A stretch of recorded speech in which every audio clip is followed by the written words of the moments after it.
Oyet and Nanay Esther, to Engineer Ian, Calyas, and Tita Ann.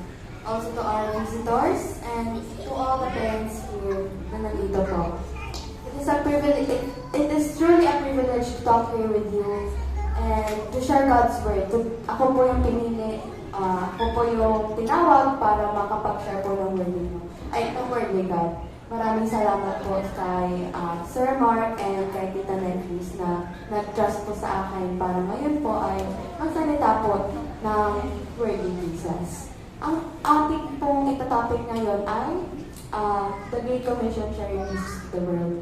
Pero bago po tayo mag-start, let us all stand up po and mag-pray po muna tayo.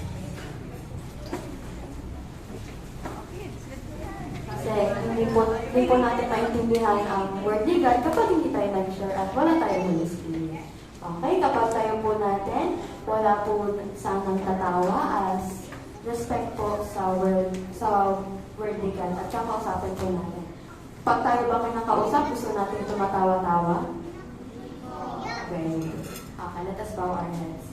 Lord, we thank you, Lord, for this day na binigyan mo po kami ng chance para po makapag-aral po ng salita ninyo. Maraming salamat po na binigyan niyo po kami ng gift ngayon po sa araw na ito. Maraming salamat po sa mga sponsor, sa mga volunteer, na siya pong nag-effort po talaga para po masagawa itong event na ito. Inaanyayahan ko po ang Holy Spirit, ang word po ni God, na meron po kami kasama at maintindihan po namin ang word po ninyo.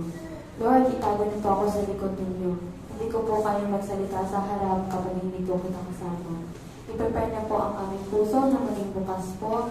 Give us teachable hearts and open our ears, Lord. Linisin niyo rin po ang aming isipan. Maraming pong salamat sa pangalan ni Jesus. Amen.